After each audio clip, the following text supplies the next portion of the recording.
Pak Kapolri yang di dalam pengarahannya kita ikuti juga kan, ada stressing soal pekat, dan di rapat tadi kita bahas soal pekat. Apakah bagaimana gitu loh di tesnya. Terima kasih.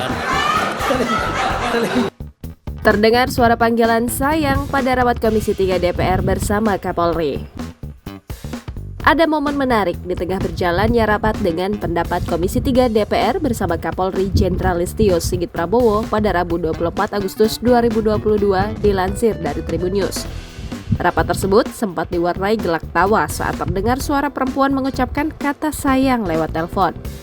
Momen itu terjadi saat rapat memasuki sesi pembicaraan kesimpulan dan anggota Komisi 3 DPR Habibur Rahman menyampaikan usulan.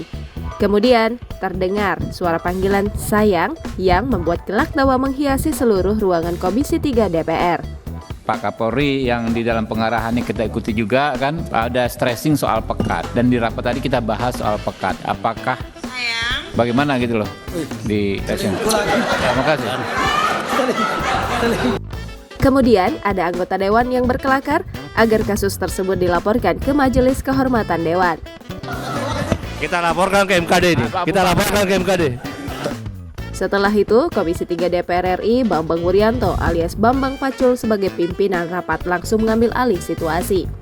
Bambang meminta agar peserta rapat tenang dan meminta Habibur Rahman untuk melanjutkan paparannya.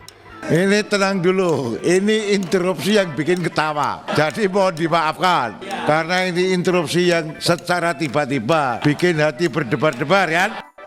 Untuk diketahui, rapat Komisi 3 DPR RI dengan Kapolri Jenderal Listio Sigit Prabowo mengagendakan pembahasan penanganan kasus penembakan Brigadir J.